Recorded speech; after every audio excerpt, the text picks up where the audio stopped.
میرا نام فلکناز چترالی ہے. میرا تعلق چترال کے ایک پسماندہ گاؤں سے ہے اور میں پہلی خاتون ہوں جو چترال نہیں بلکہ پورے بالاکھنڈ سے سینیٹر منتخب ہوئی ہوں. سیاست کا جہاں تک آغاز ہے بچپن سے مجھ میں یہ صلاحیت موجود تھی. میں اس زمانے میں باہر نکلتی تھی، لوگوں کے لیے سوشل ورک کرتی تھی، اسکول کے زمانے سے اسپیچ کرتی تھی.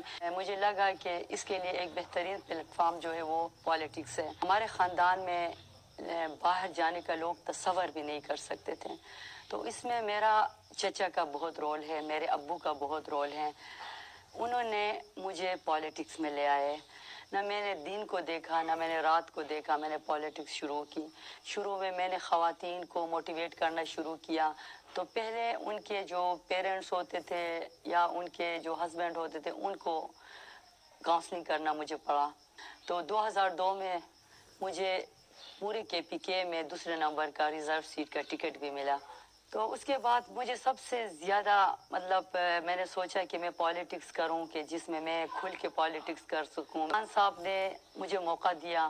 وومنس ڈے کا جہاں تک وومنس ڈے کی بات ہے تو خواتین کے لیے ہر دن وومنس ڈے ہوتا ہے، کیونکہ خواتین کے بغیر کوئی دن مکمل نہیں ہوتا ہے. ٹھیک ہے، اپنا یہ جو سینٹ کی جیت ہے پورے خواتین کے KPK کے نام کرتی ہوں.